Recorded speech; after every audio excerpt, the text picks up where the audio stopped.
Meus irmãos, os adolescentes, jovens vão com Rafael. Nós vamos ficar aqui. Peço aos irmãos que tenham a Bíblia em mãos. Nossa classe de adultos.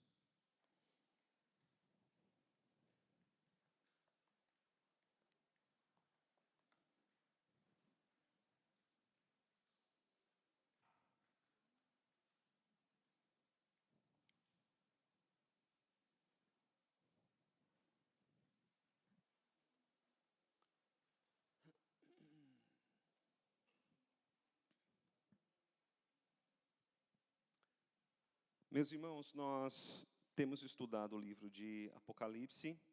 Nós estudamos o livro de Apocalipse todo, né? Já expositivamente, estudamos versículo por versículo, desde o primeiro capítulo até o último capítulo de Apocalipse. E agora nós temos estudado alguns temas, tendo como centro, né, o livro de Apocalipse. Nós devemos terminar os nossos estudos. Agora mesmo, no mês de outubro, nós devemos terminar já todos os nossos estudos em Apocalipse. Então, hoje, meus irmãos, nós vamos falar sobre um tema muito importante. Na semana passada, nós falamos sobre o poder e a autoridade de Jesus, como o livro, todas as Escrituras, né, mas como o livro de Apocalipse exalta o poder e a autoridade de Jesus. Nós vimos que Jesus ele tem poder e autoridade sobre todas as coisas. Ele mesmo disse, né, toda autoridade me foi dada nos céus e na terra. E quando nós falamos que toda autoridade pertence a Cristo, olhando para o livro de Apocalipse, nós vimos que isso é muito abrangente, né? Cristo tem autoridade sobre a igreja, ele tem autoridade não somente sobre a igreja, mas tem autoridade sobre toda a carne, ele tem autoridade também sobre os principados e potestades, dominadores desse mundo tenebroso. Não há nada, não há um homem, não há uma criatura, não há anjo, nem demônio que esteja fora da autoridade, da soberania de Jesus Cristo. Então, tudo está debaixo da soberania e do controle de Jesus. Por causa disso, nós podemos ter a certeza de que a palavra de Deus se cumprirá, de que as promessas de Deus se cumprirão, e nós também podemos ter segurança no cumprimento da nossa tarefa, da missão, né? Foi nos dado uma tarefa, uma missão: ide por todo mundo e pregai o evangelho a toda criatura. Então, no cumprimento dessa missão, nós temos segurança, porque toda a autoridade está sob o poder de Jesus. Hoje, meus irmãos, nós vamos falar sobre a igreja. Nós vamos falar sobre a igreja. Jesus falou sobre a igreja, né? Nós podemos ver isso ali em Mateus capítulo de número 16. Vamos ver lá, meus irmãos, vamos ver alguns textos, né? Mateus capítulo 16.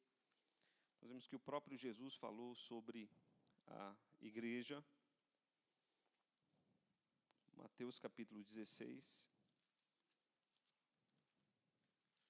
versículo de número 18, capítulo 16, verso de número 18,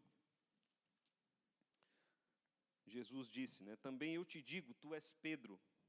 Depois de Pedro ter a confissão de que Jesus era o Cristo, Jesus lhe disse, também eu te digo, tu és Pedro, e sobre esta pedra edificarei a minha igreja, e as portas do inferno não prevalecerão contra ela. Então Jesus disse a Pedro que a igreja, né, seria edificada, né? Sobre a pedra aqui, meus irmãos, é o próprio Cristo Jesus.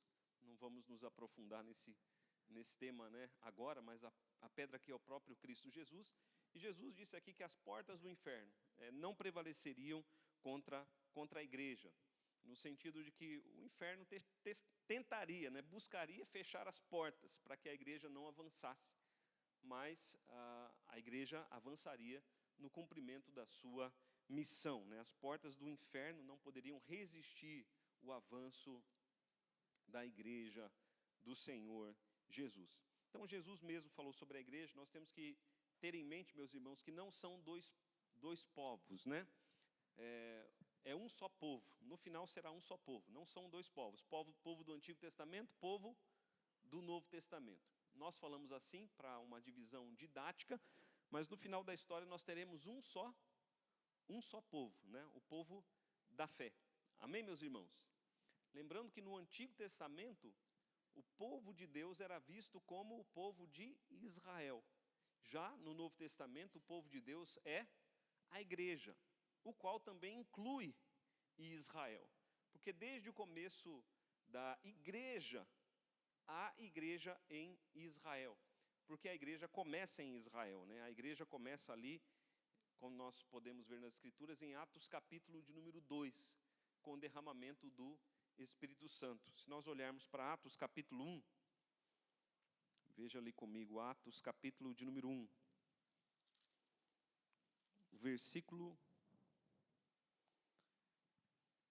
de número 8. Atos capítulo 1, versículo de número 8.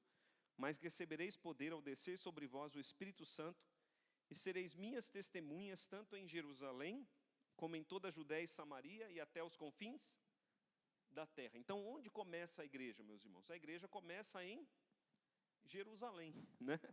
Podemos dizer que a igreja mais antiga da terra, ela se encontra ali em Jerusalém, porque a igreja começa em Jerusalém. Depois de Jerusalém, ela vai para a Judéia, depois para Samaria e até os confins da terra.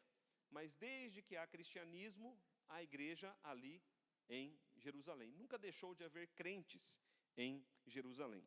Então, meus irmãos, o povo de Deus é um povo só, embora para fins didáticos nós falamos, né? Povo do Antigo Testamento, povo do Novo Testamento. Israel no Antigo Testamento, a igreja no Novo Testamento. Lembrando que a igreja inclui o povo de Israel. Quando nós falamos sobre a igreja, vamos pensar um pouquinho, né? O que é a igreja? O que é a igreja? A palavra igreja significa chamados para fora. É isso que significa igreja. Porque até o tempo do Antigo Testamento, o que acontecia? As nações, elas iam até Israel para receberem a palavra do Senhor. Poucas vezes Israel foi até as nações. Como nós vemos, por exemplo, no caso de Jonas. Jonas foi até Nínive pregar a palavra do Senhor. Mas Jonas foi o único profeta das Escrituras, chamado a profetizar fora do território de Israel. Mas a igreja, ela é essencialmente chamada para fora. Jesus disse, né, o evangelho começará a ser pregado em Jerusalém, Judéia, Samaria, e vai até os confins da terra, né? Nós vemos que quando o evangelho começou a ser pregado ali em Jerusalém, a igreja deu uma acomodada, o Senhor enviou a perseguição para quê? Para quê? Para que o povo saísse ali de Jerusalém e fosse pregando, né, por toda parte.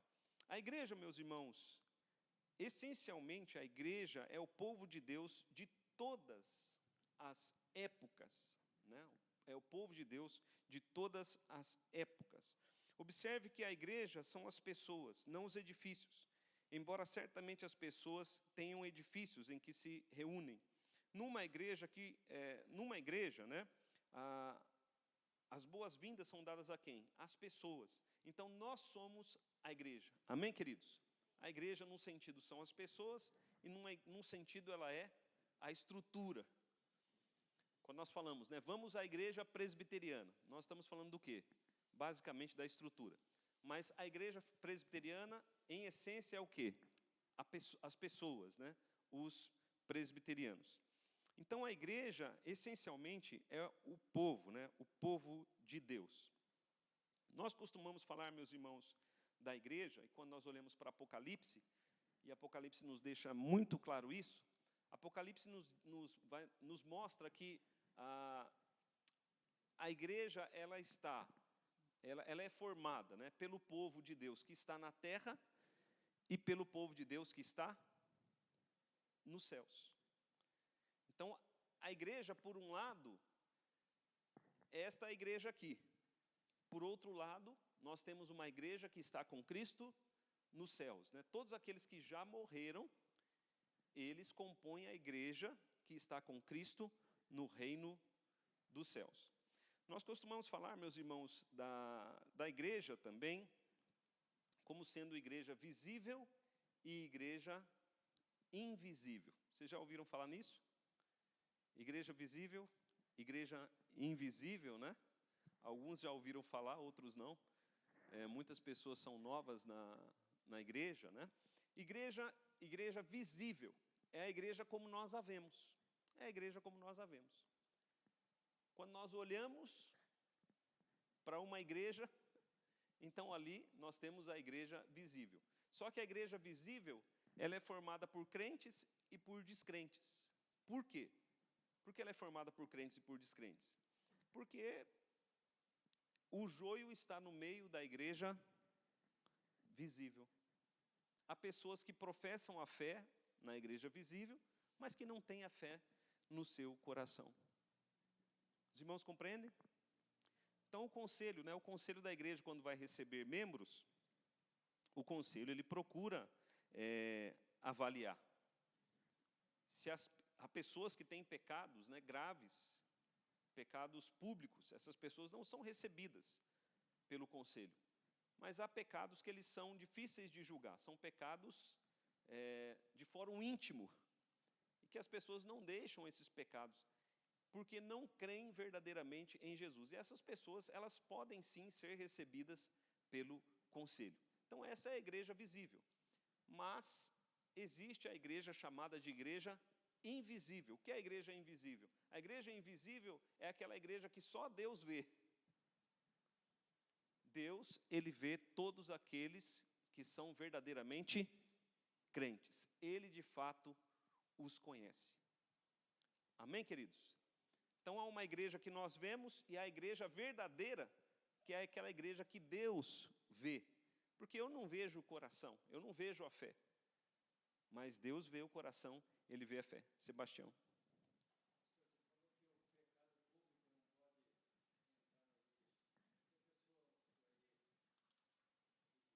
Sim, aí sim. Mas há pessoas que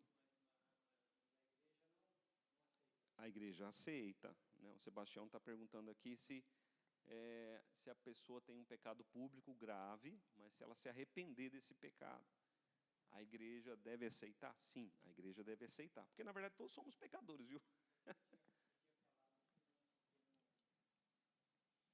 Há pessoas que têm graves pecados públicos e não se arrependem, não deixam esses pecados, né? E aí, nesse caso, o conselho deve confrontar essas pessoas. Caso elas não deixem, caso elas não abandonem o pecado, elas não devem ser aceitas, vamos dizer assim, no hall de membros. As portas da igreja estão abertas para qualquer pessoa frequentar, mesmo aquelas impenitentes, vamos dizer assim. As portas da igreja estão abertas para que frequentem. E é bom que frequentem, porque nos seus pecados a palavra de Deus pode levá-las ao arrependimento. Ok, meus irmãos? A igreja, então, é chamada também de igreja visível e igreja invisível. A igreja, queridos, ela tem alguns atributos, né? A igreja de Cristo tem alguns atributos. Eu vou citar aqui alguns desses atributos.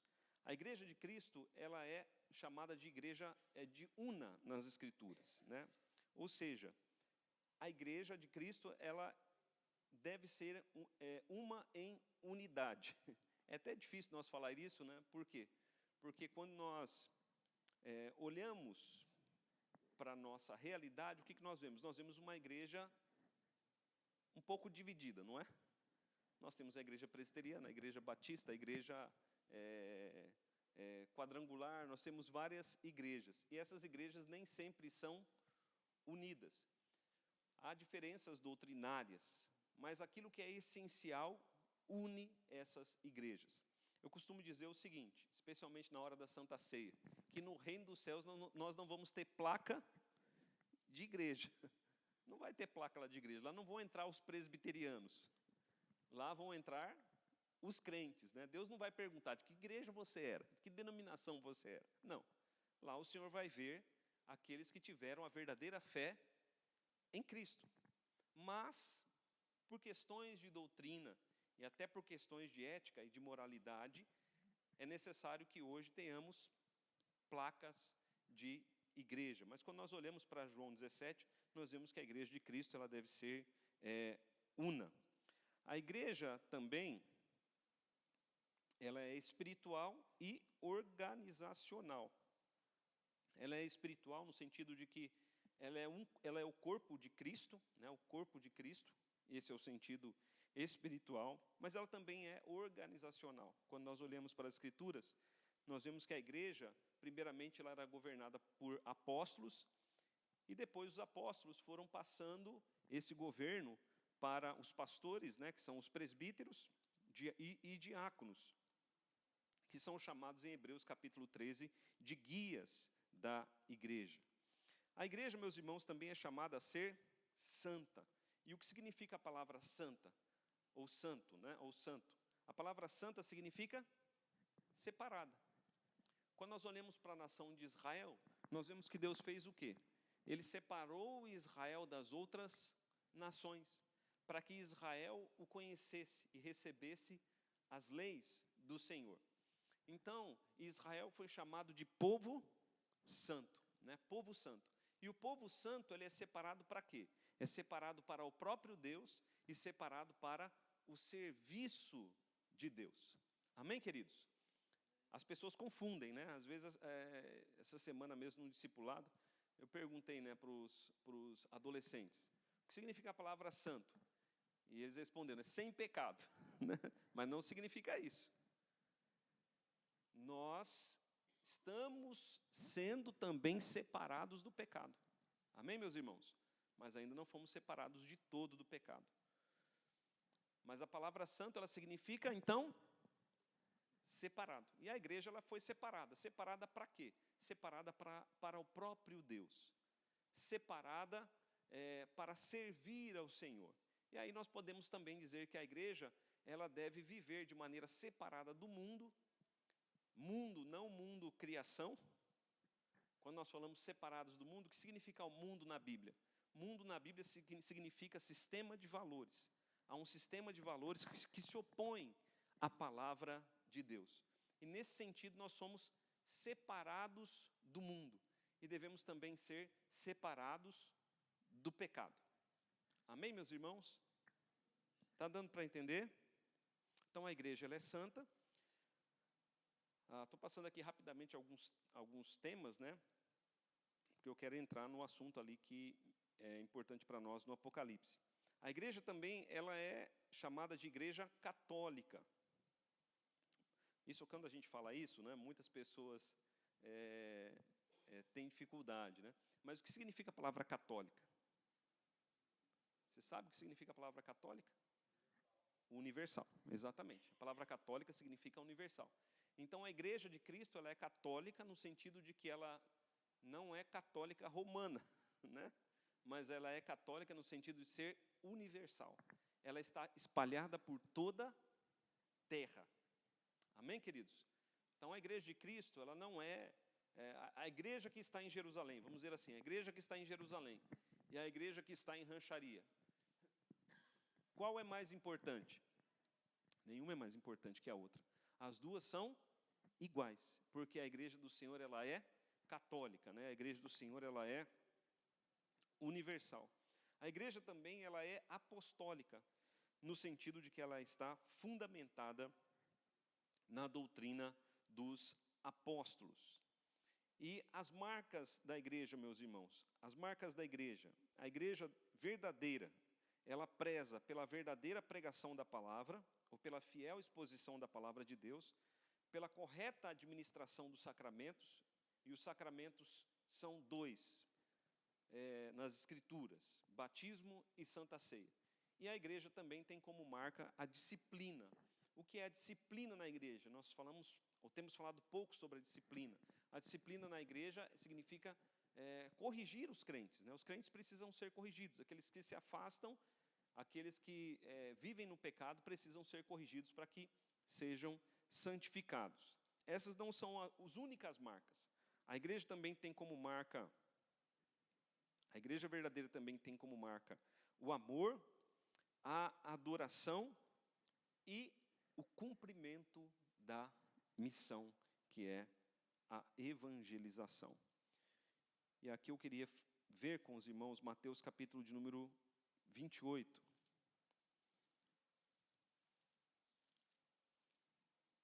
Mateus capítulo de número 28, a partir do verso 18, onde nós vemos que a igreja de Cristo, ela recebeu o mandamento da grande comissão.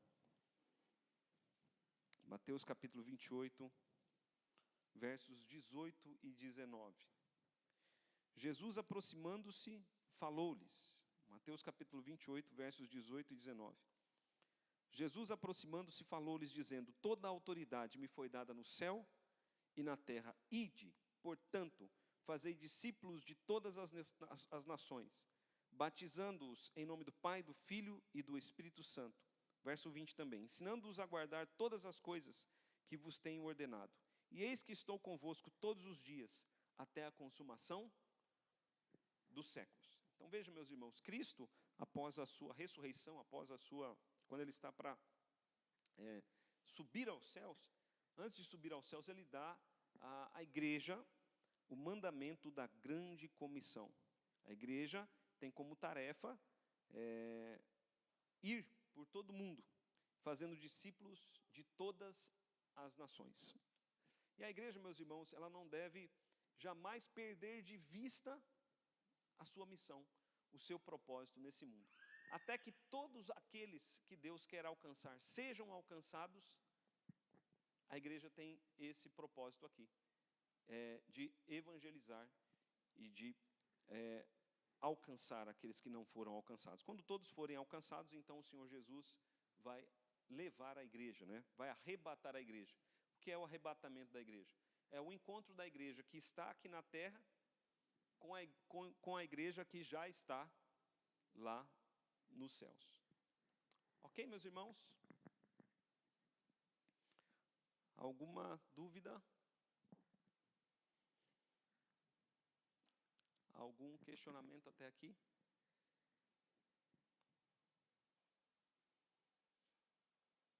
Ok, vamos lá para o livro de Apocalipse, meus irmãos. Feita essa introdução,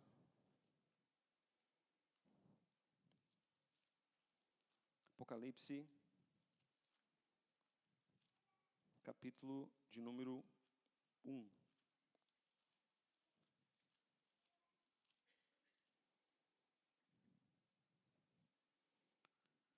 Nós não vamos ver tudo, porque é impossível vermos tudo nessa manhã, mas nós vamos ver aquilo que é de principal, que nós já estudamos. O que de principal o livro de Apocalipse nos fala sobre a igreja. Apocalipse capítulo 1, verso de número 3. Nós vemos aqui que a igreja deve ler, ouvir e guardar as palavras de Cristo Jesus. Apocalipse capítulo 1, verso 3. Bem-aventurados aqueles que leem e aqueles que ouvem as palavras da profecia e guardam as coisas nela escritas, pois o tempo está próximo. Então, meus irmãos, aqui o Senhor Jesus, Ele está falando, ao seu povo, através do livro de Apocalipse, o Senhor está falando ao seu povo. E aqui o Senhor diz que felizes, bem-aventurados. Bem-aventurados são felizes. Bem-aventurados também é uma referência aos vencedores, como nós veremos. Bem-aventurados são aqueles que leem, aqueles que ouvem e aqueles que guardam. Amém, queridos? Então é nosso dever ler as Escrituras, ouvir e guardar.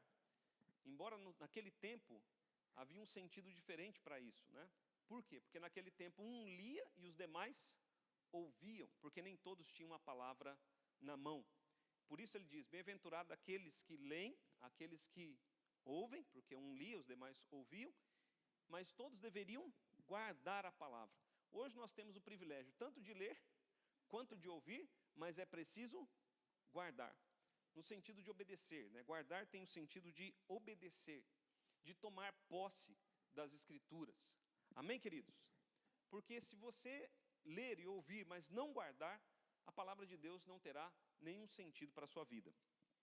Então a igreja, ela primeiramente deve fazer isso, ter um relacionamento com as Escrituras, porque a nossa vida é direcionada pela palavra de Deus. A palavra de Deus é a nossa regra de fé e de prática. A igreja também, meus irmãos, nesse sentido, né, de que ela lê, ouve e guarda as palavras do Senhor, a igreja é chamada a ser um candeeiro neste mundo. Veja o capítulo 1, verso de número 12. O livro de Apocalipse fala da igreja como um candeeiro. Apocalipse capítulo 1, verso 12. Voltei-me para ver quem falava comigo, e voltando vi 7 candeeiros de ouro. Veja o verso de número 20 também. Quanto ao mistério das 7 estrelas que viste na minha mão direita, e aos 7 candeeiros de ouro, as 7 estrelas são os anjos das 7 igrejas, e os 7 candeeiros são as 7 igrejas. Então, queridos, a igreja do Senhor, ela é chamada de candeeiros, né? O que é um candeeiro? Um candeeiro é uma lâmpada a brilhar no escuro. E a igreja é chamada a ser uma lâmpada nesse mundo de trevas. Veja comigo Mateus capítulo 5.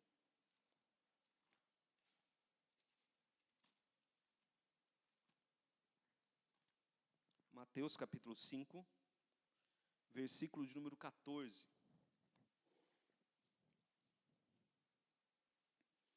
Jesus disse: vós sois a luz do mundo, não se pode esconder a cidade edificada sobre um monte. Então a igreja, lá nos evangelhos está dito que a igreja ela é a luz do mundo. O livro de Apocalipse diz que a igreja ela é como um candeeiro, né? Veja também Filipenses capítulo de número 2.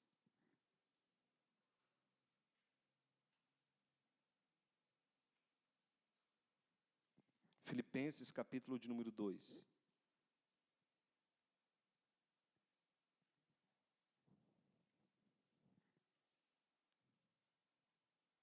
A partir do verso 12. Filipenses capítulo 2, a partir do verso 12.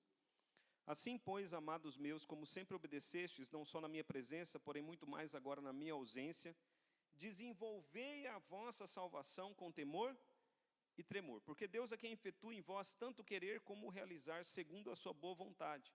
Fazei tudo sem murmurações nem contendas. Para quê?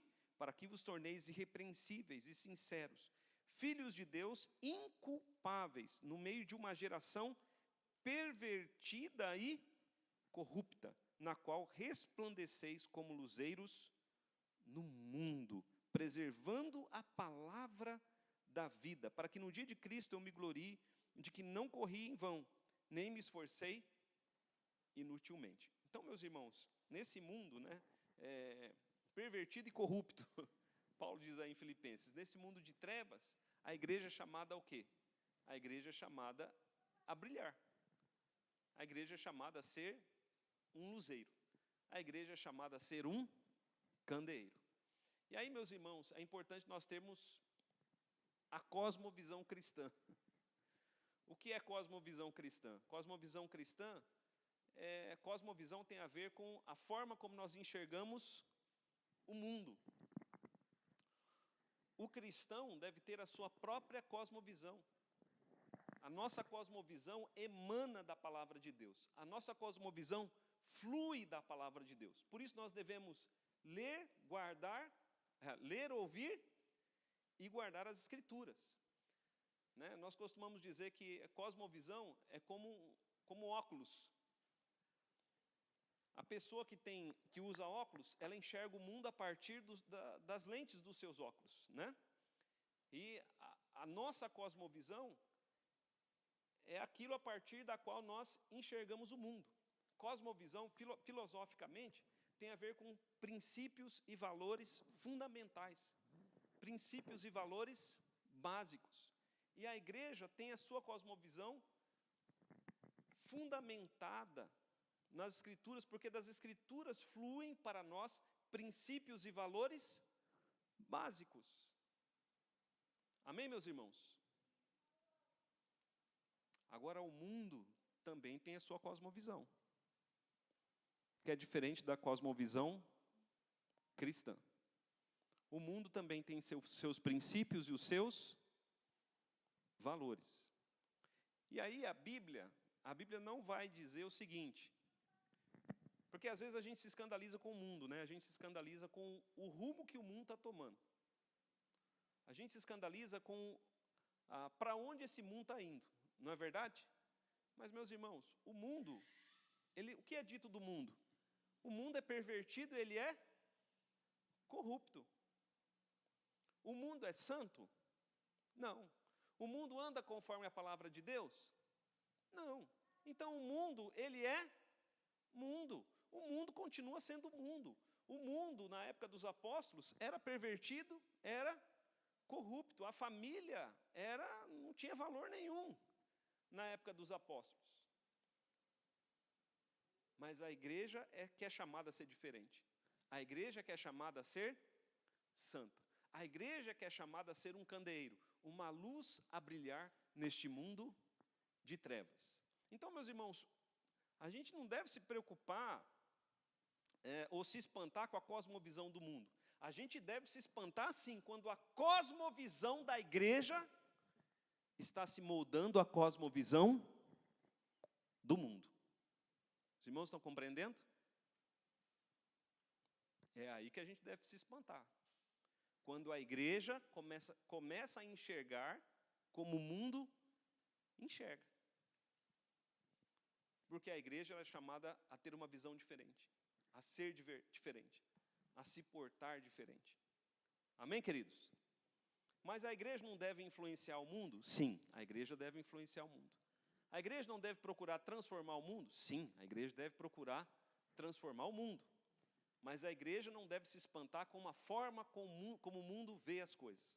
A igreja deve se espantar, sim, quando ela mesma está se conformando a este século, quando ela mesma está se moldando a este mundo. Veja comigo Romanos capítulo 12.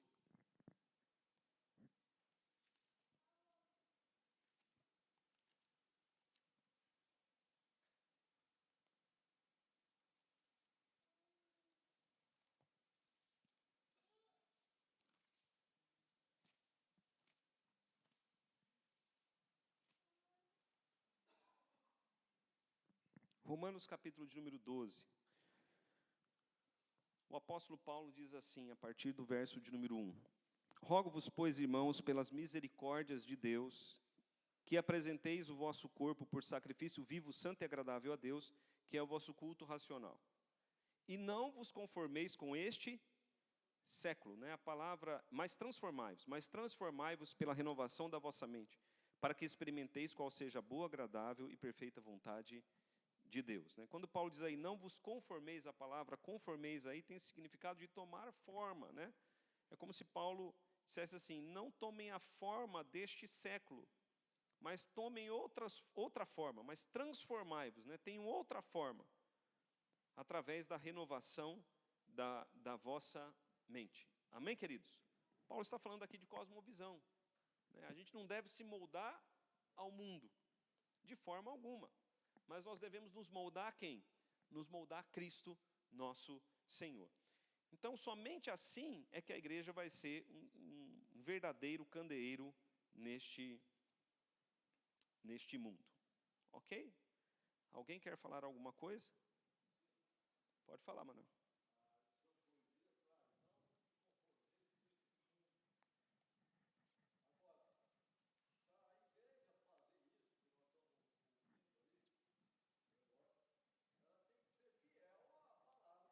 Sim.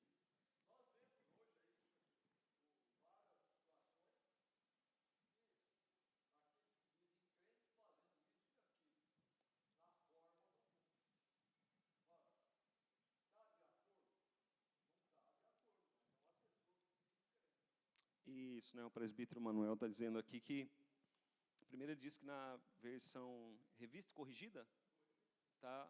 Não vos conformeis com este mundo, né? E depois ele diz também que há crentes que vivem como os do mundo. É isso, né, Manuel? Há crentes que vivem como os do mundo, embora digam ser crentes. E aí, meus irmãos, quando isso acontece, a igreja ela não brilha como um candeeiro. Porque a igreja vai brilhar como um candeeiro nesse mundo, sendo diferente deste mundo, sendo separada deste mundo para Deus, sendo uma igreja santa. Quando nós olhamos ali para Apocalipse, a partir do capítulo de número 2, nós vamos ver as 7 igrejas da Ásia. 7 igrejas da Ásia, né? Éfeso, Esmirna, Pérgamo, Tiatira, Sardes, Filadélfia e Laodiceia. Essas 7 igrejas, elas são os primeiros destinatários do livro de Apocalipse. Então, todo o Apocalipse tem a ver com essas igrejas, com essas 7 igrejas. Um detalhe importante é que essas 7 igrejas, elas representam a igreja de Cristo, desde a sua subida aos céus até o seu retorno. Nós não devemos tentar identificar a nossa igreja com uma só dessas igrejas. Nós devemos ler aquilo que foi dito às 7 e ver aquilo que é dito a nós. Embora tudo seja dito a nós, mas algumas coisas podem ser ditas, vamos dizer assim, se encaixar mais no nosso contexto. Essas igrejas não se referem a eras ou tempos, e sim à igreja de Cristo espalhada pela terra. A igreja é todo o corpo de Cristo, os fiéis. E aí, meus irmãos, quando nós olhamos para o livro de Apocalipse, nós já falamos da igreja visível e da igreja invisível, mas quando nós olhamos para o Apocalipse, nós encontramos também a igreja militante e a igreja triunfante, né? Igreja militante e igreja triunfante. Quem já ouviu falar nesses termos? Alguns irmãos aqui já ouviram falar, né? Igreja militante. O que é a igreja militante? É a igreja que está em guerra, é a igreja que milita, é a igreja que luta pelo evangelho. Amém, meus irmãos? Quem é a igreja militante? É a igreja que ainda está aqui na terra. A igreja que está na terra, a verdadeira igreja, ela é a igreja militante. Por quê? Porque nós estamos numa batalha. Amém, queridos?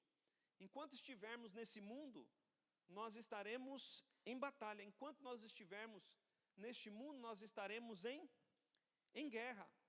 Não há um dia só para o cristão sem batalha espiritual.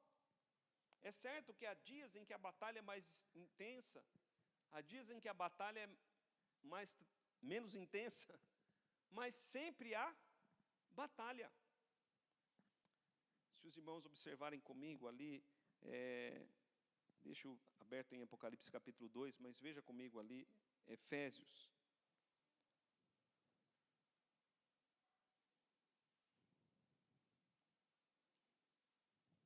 Capítulo de número 6.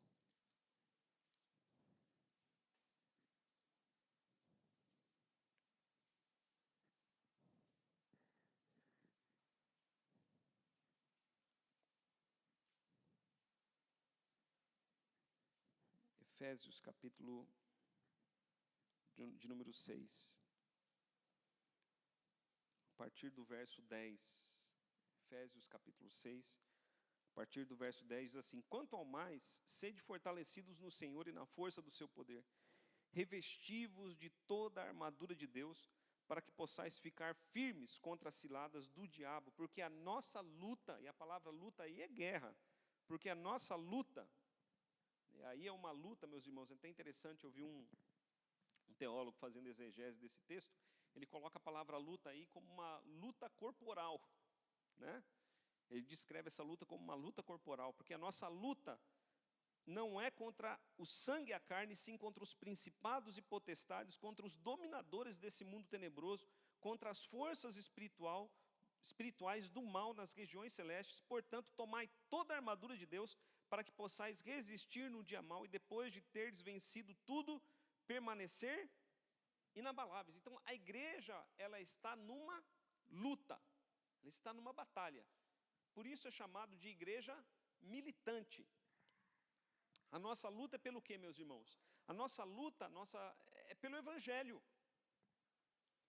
A nossa luta é pelo Evangelho, para perseverarmos no Evangelho e para alcançarmos aqueles que ainda não foram alcançados. A igreja ela é militante, mas a igreja ela também é triunfante. O que é a igreja triunfante? A igreja triunfante é aquela igreja que já venceu. Então, no sentido, nós já somos vencedores, mas ainda estamos em luta. Mas aqueles crentes que fielmente lutaram e já morreram e estão com Cristo, eles são igreja o quê? Triunfante. Eles estão em glória agora com Cristo nos céus.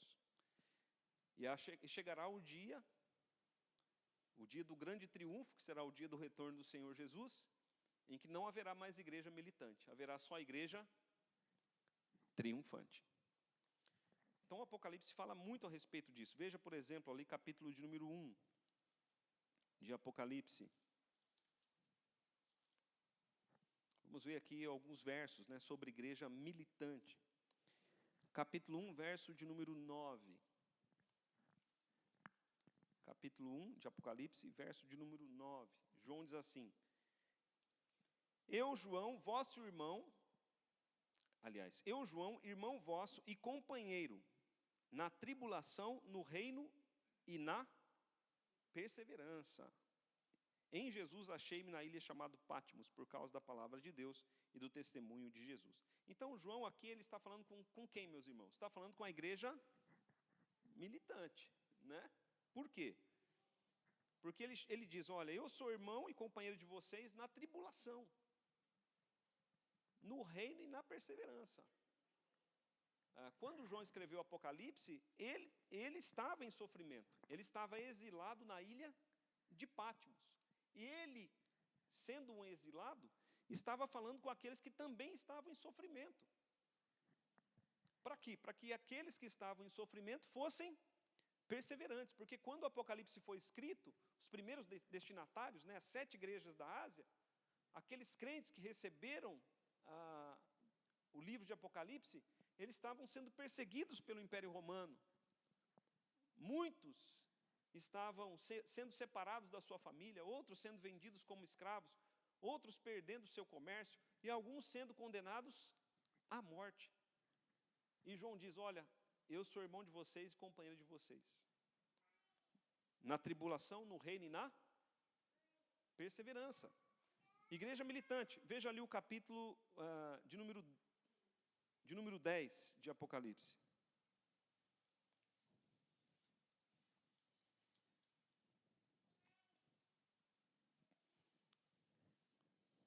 Apocalipse capítulo de número 10. A partir do verso de número 9. Apocalipse capítulo 10, a partir do verso de número 9. Diz assim: fui, pois, ao anjo dizendo-lhe que me desse o livrinho. Ele então me falou, toma-o e devora-o. Certamente ele será amargo ao teu estômago, mas na tua boca doce como mel. Tomei o livrinho da mão do anjo e o devorei, e na minha boca era doce como mel. Quando, porém, o comi, o meu estômago ficou amargo. Então me disseram, é necessário que ainda profetizes a respeito de muitos povos, nações, línguas e reis. Esse livrinho aí, meus irmãos, ele representa o Evangelho. O Evangelho, pregar o Evangelho é doce, mas as consequências da pregação do Evangelho podem ser amargas.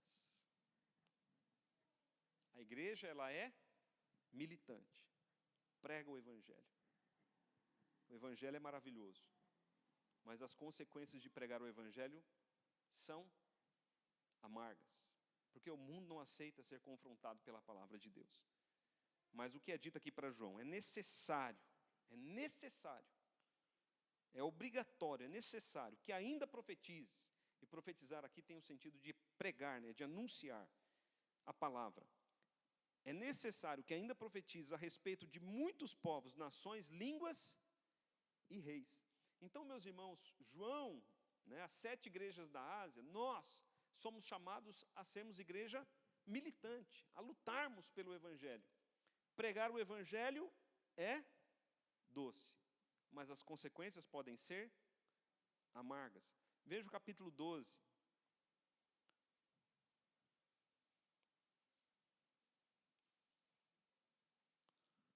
Versículo de número 17. Capítulo 12 de Apocalipse, verso de número 17. Irou-se o dragão contra a mulher, e foi pelejar com os restantes da sua descendência, os que guardam os mandamentos de Deus e têm o testemunho de Jesus. E se pôs em pé sobre a areia do mar. Né? Então o dragão está em peleja com quem? O dragão ele está em guerra com quem? Com os que guardam os mandamentos de Deus e têm o testemunho de Jesus. Né? É com esses que o dragão ele está em guerra. É com esses que o dragão está em peleja. Quem é o dragão? O dragão, meus irmãos, fala ali no verso de número 9, né? Apocalipse capítulo 12, verso de número 9.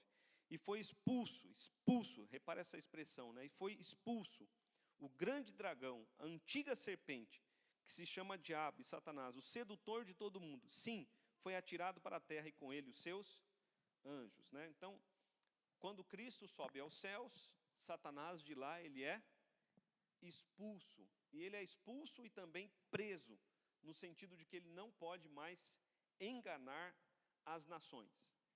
Mas da sua prisão, como nós vimos no livro de Apocalipse, ele persegue a igreja, ele luta contra a igreja. E ele usa os seus 3 aliados para lutar contra a igreja. Poder político, militar e econômico, e a falsa religião e a Babilônia. Né? Citei 5 aqui, mas são só 3 aliados. Né? A besta, que ele chama do mar, que é o poder político, militar e econômico. A besta da terra, que é a falsa religião. E a Babilônia, que é o mundo em toda a sua sedução. Então a igreja, meus irmãos, a igreja ela é militante. Amém, queridos? Quem é a igreja? Nós somos a igreja.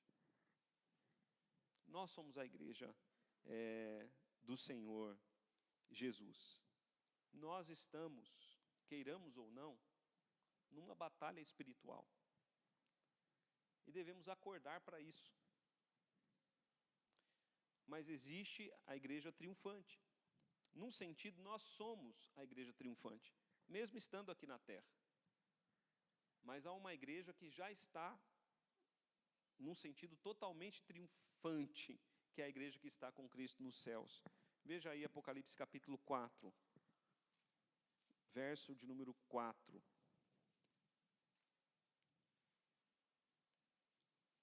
Apocalipse capítulo 4.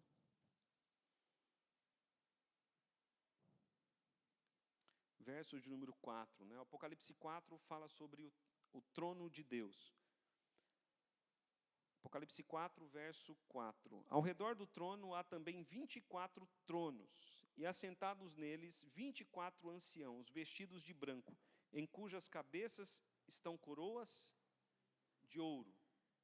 Então temos no céu o trono de Deus, e ao redor do trono de Deus, 24 tronos. Esses 24 tronos, o que eles representam? O povo de Deus. 12 do Antigo Testamento e 12 do Novo Testamento, que formam 24. A igreja do Senhor Jesus. A igreja, meus irmãos, ela está reinando com Cristo nos céus. Amém, queridos? Estão compreendendo? Cristo reina nos céus. E quem reina com Cristo nos céus? A igreja. Nós também reinamos com Cristo, como vemos em Apocalipse. Mas aqueles que já morreram e estão com Cristo, vivem esse reinado já, né, esse reinado triunfante, de maneira mais plena do que nós. Apocalipse capítulo 5, versos 9 e 10.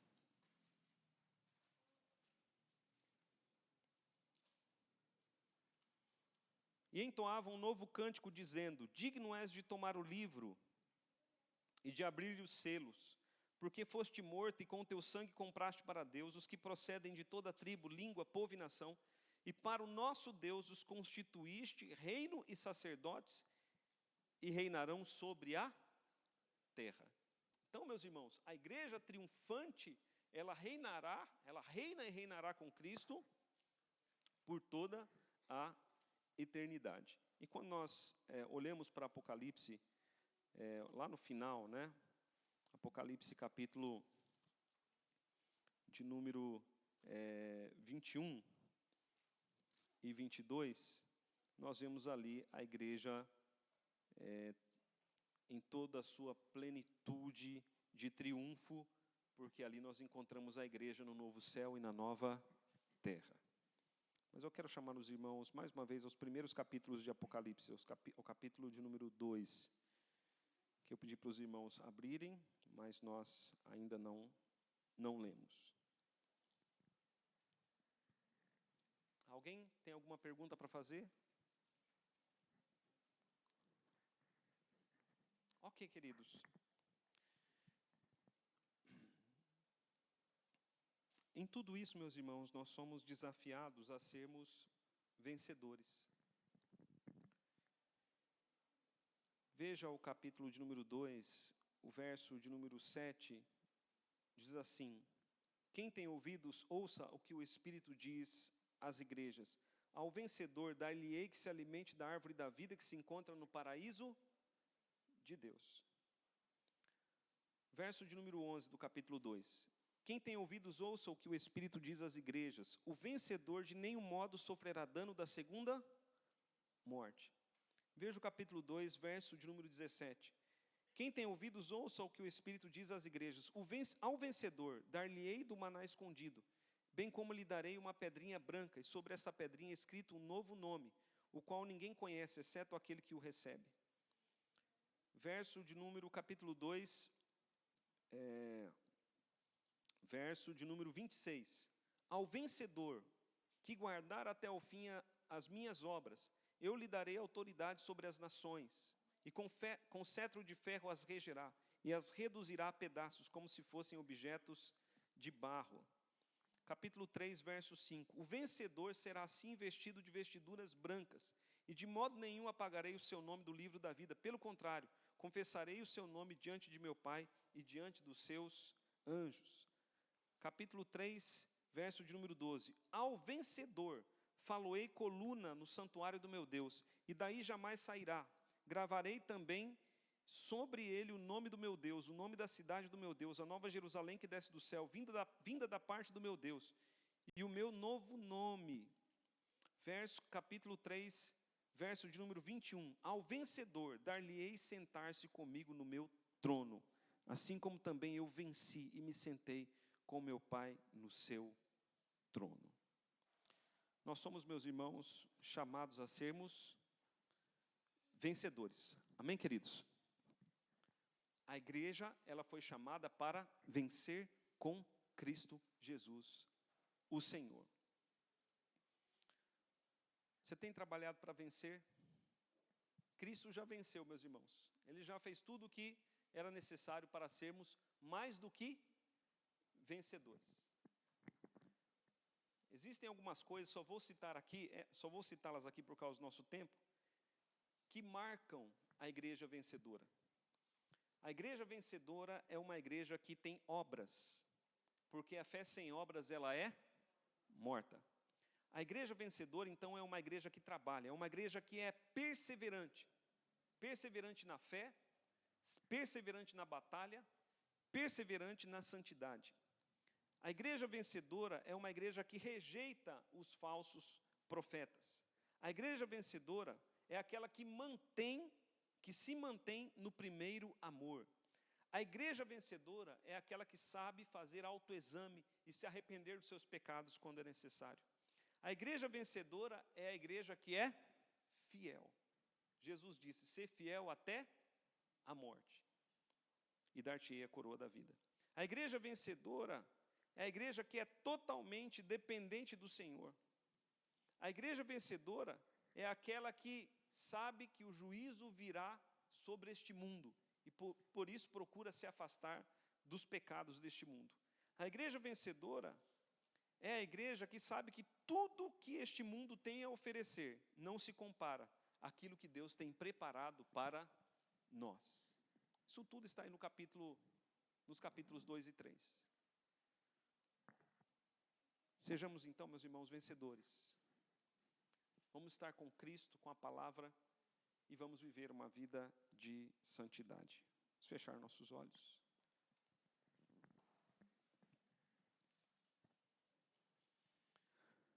Pai querido, em nome de Jesus Cristo, ó Deus, nós te louvamos pela igreja, Pai. A igreja que foi comprada por Cristo Jesus. Comprada pelo sangue de Cristo Jesus. Nós te louvamos, ó Deus, porque esta igreja, que é a igreja verdadeira, as portas do inferno não prevalecerão contra ela. Essa igreja que é a igreja verdadeira, é mais do que vencedora. Pai bendito, em nome de Jesus Cristo, a nossa oração é para que o Senhor nos fortaleça na fé. Que o Senhor nos dê vitória, Pai, contra os ataques do dragão. Que o teu povo, ó Pai, seja um povo engajado, Pai, na batalha espiritual. Que nós sejamos, Pai, igreja militante para sermos igreja triunfante, para a glória do teu nome. Que o teu povo, ó Pai, viva em santidade. E seja, dessa forma, então, um candeeiro a brilhar neste mundo. É a oração que nós fazemos em nome de Jesus. Amém.